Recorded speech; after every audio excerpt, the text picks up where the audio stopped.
नमस्कार। प्रादेशिक समाचार के साथ मैं ज्ञानेश्वर प्रसाद श्रीवास्तव। पहले मुख्य समाचार। प्रधानमंत्री नरेंद्र मोदी आज गुजरात उच्च न्यायालय की हीरक जयंती पर आयोजित समारोह को वीडियो कॉन्फ्रेंस से संबोधित करेंगे। इस अवसर पर एक स्मारक डाक टिकट भी वे जारी करेंगे।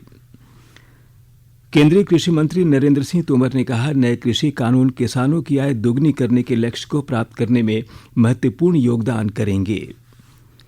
सिविल सेवा परीक्षा में कोरोना काल में पिछले साल आखिरी मौका गंवाने वाले आयु सीमा वाले अभ्यर्थियों को एक और अवसर मिलेगा।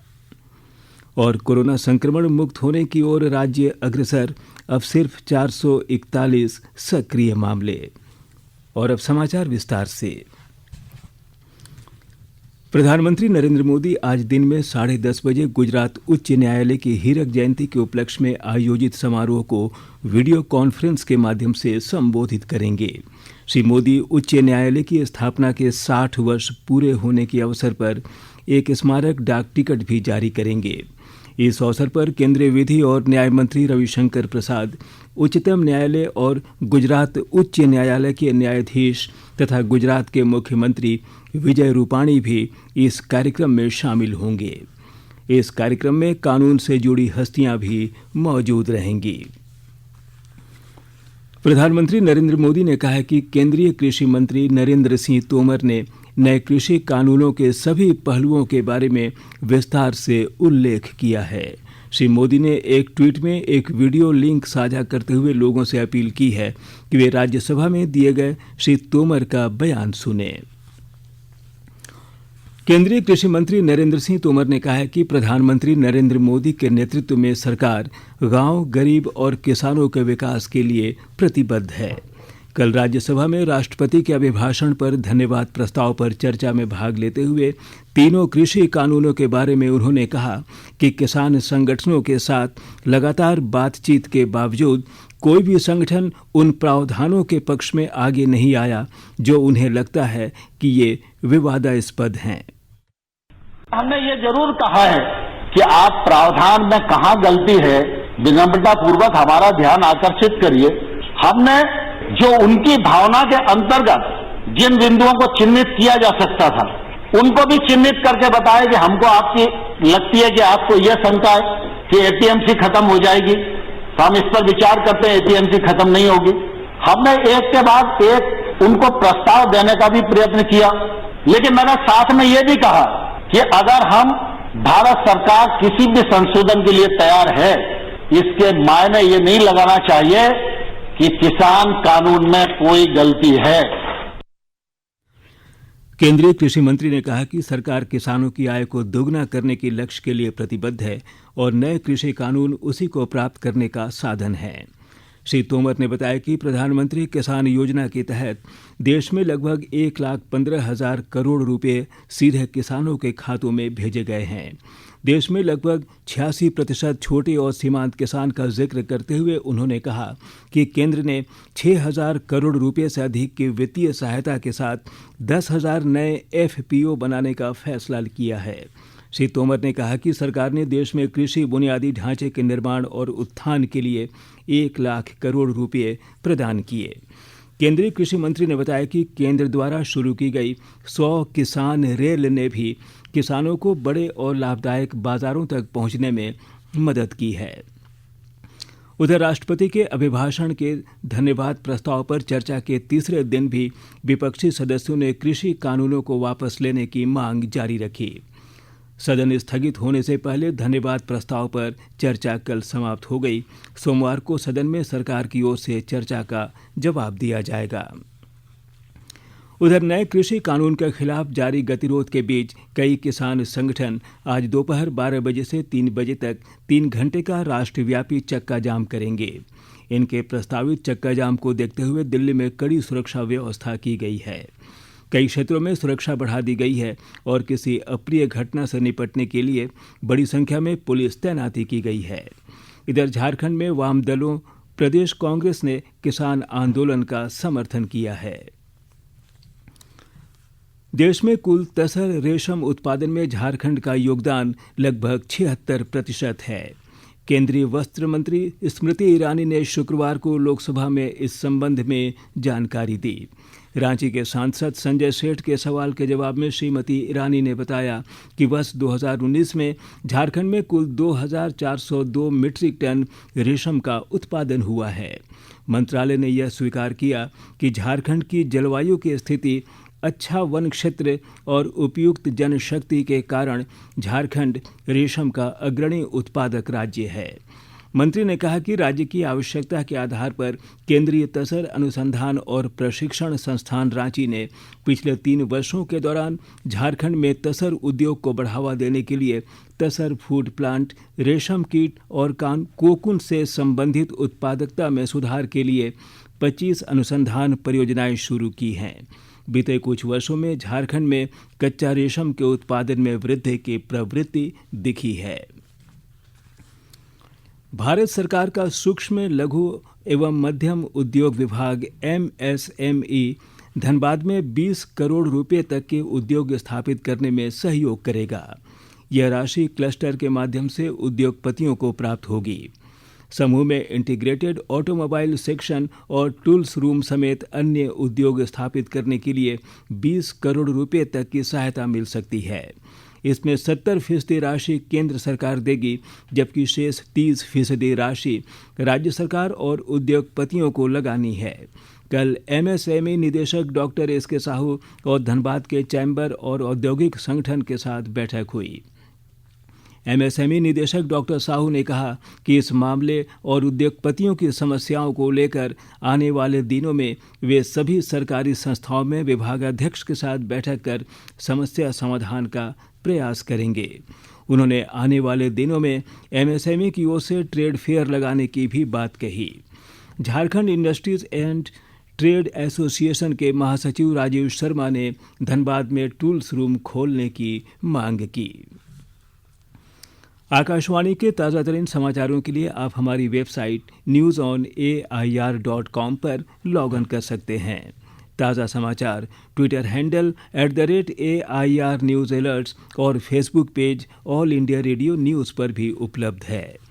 आप प्रादेशिक समाचार एकांश को ट्विटर हैंडल @AIR न्यूज़_रांची और Facebook page AIR news Ranchi के अलावा YouTube channel AIR news Ranchi पर भी हमारे बुलेटिन सुन सकते हैं। प्रादेशिक समाचार आप आकाशवाणी रांची से सुन रहे हैं और अब पेश है कोरोना से बचाव के कुछ संदेश। कोविड-19 से बचाव और सुरक्षित रहने के 3 उपाय। मास्क लगाएं, 2 गज दूरी है जरूरी, सुरक्षित दूरी रखें, हाथ और मुंह साफ रखें।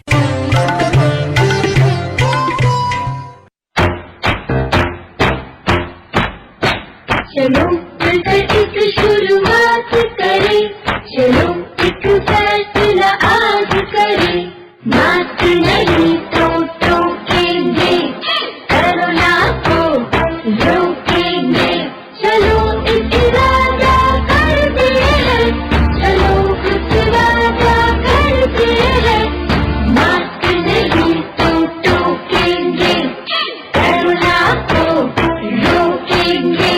भारत सरकार द्वारा जनहित में जारी। प्रादेशिक समाचार में आपका फिर से स्वागत है।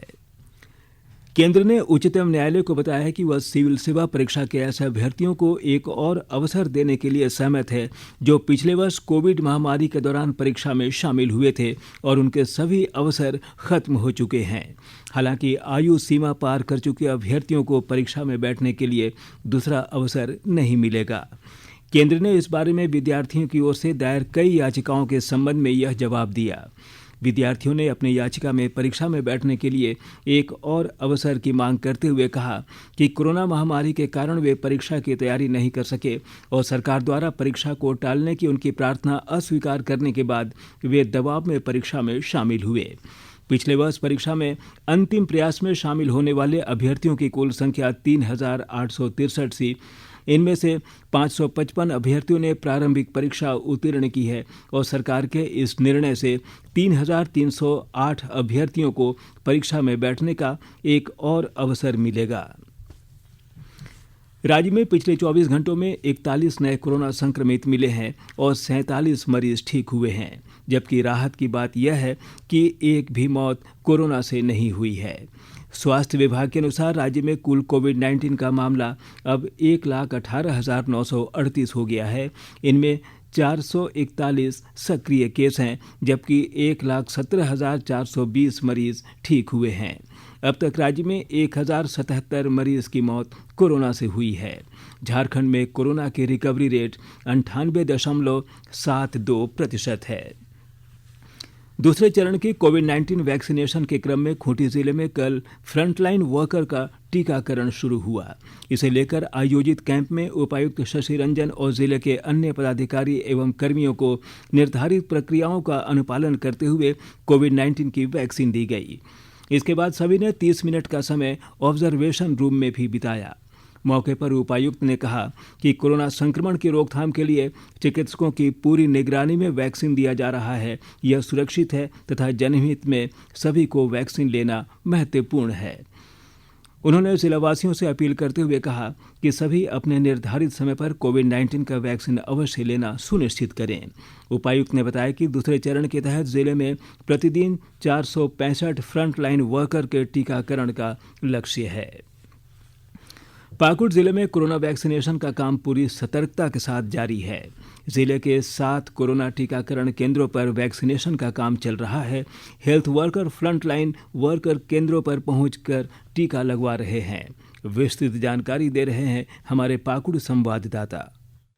जिले के 7 कोरोना टीकाकरण केंद्रों पर कोरोना वैक्सीनेशन का काम जोर शोर से चल रहा है। जिले के सदर अस्पताल, शहरी प्राथमिक स्वास्थ्य केंद्र एवं डांगापाड़ा स्वास्थ्य केंद्र सहित लिट्टीपाड़ा, अमड़ापाड़ा, महेशपुर एवं पाकुड़िया सामुदायिक स्वास्थ्य केंद्र में कोरोना टीकाकरण जारी है। हेल्थ वर्करों के अलावे फ्रंट लाइन वर्कर पूरी उत्साह के साथ कोरोना का टीका केंद्रों पर जाकर लगवा रहे हैं। जिले के उपायुक्त कुलदीप चौधरी, एसपी मनीलाल मंडल के अलावे बीडीओ, सीओ, पुलिस पदाधिकारी, जवान सभी केंद्रों पर पहुंचकर कोरोना का टीका ले रहे हैं। जिले में अब तक 1,350 फ्रंट लाइन एवं हेल्थ वर्करों ने वैक्सीनेशन कराया है। सभी कोरोना टीकाकरण केंद्रों पर कोविड-19 के जारी गाइडलाइन का अनुपालन भी किया जा रहा है। राम प्रसाद सिन्हा, आकाशवाणी समाचार, पाकुड़।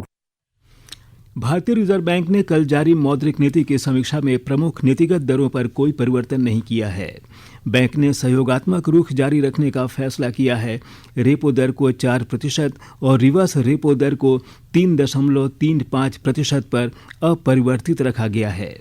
बैंक के गवर्नर शक्तिकांत दास ने मुंबई में बताया कि रिजर्व बैंक चालू वित्त वर्ष के साथ साथ अगले वित्त वर्ष में भी उदार रुख बनाए रखेगा, जिससे विकास की गति को तेज किया जा सके।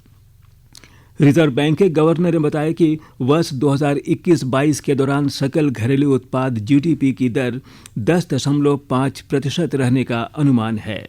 श्री दास ने कहा कि वर्ष 2020 में हमारी क्षमताओं और धीरज का परीक्षण किया गया, जबकि 2021 एक नए आर्थिक युग का सूत्रपात करेगा। और आइए अब सुनते हैं अखबारों की सुर्खियां। राज्य से प्रकाशित होने वाले लगभग सभी अखबारों ने नए कृषि कानून और झारखंड में मंत्रिमंडल विस्तार की खबर को पहले पन्ने पर प्रकाशित किया है। दैनिक जागरण ने केंद्रीय कृषि मंत्री के राज्यसभा में नए कृषि कानून पर उठे सवाल पर दिए जवाब को प्रमुखता से प्रकाशित किया है, जिसका शीर्षक है, विपक्ष बताए कृषि कानून में आखिर काला क्या है।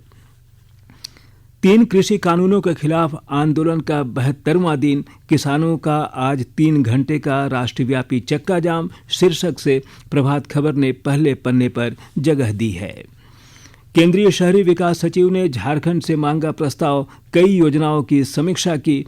दैनिक हिंदुस्तान ने इस खबर को पहले पन्ने की सुर्खी बनाई है। वहीं रांची एक्सप्रेस की सुर्खी है, अमृत और स्वच्छ भारत मिशन में झारखंड बेहतर। यूपीएससी में कोरोना काल में अंतिम प्रयास की परीक्षा में नाकाम अभ्यर्थियों को एक और मौका, बशर्ते उम्र की सीमा पार न हो। दैनिक भास्कर ने इस खबर को पहले पन्ने पर प्रमुखता से प्रकाशित किया है। हाजी हुसैन अंसारी के पुत्र हफीजुल बने हेमंत सोरेन कैबिनेट में मंत्री। अंग्रेजी दैनिक हिंदुस्तान टाइम्स ने इस खबर को पहले पन्ने पर जगह दी है।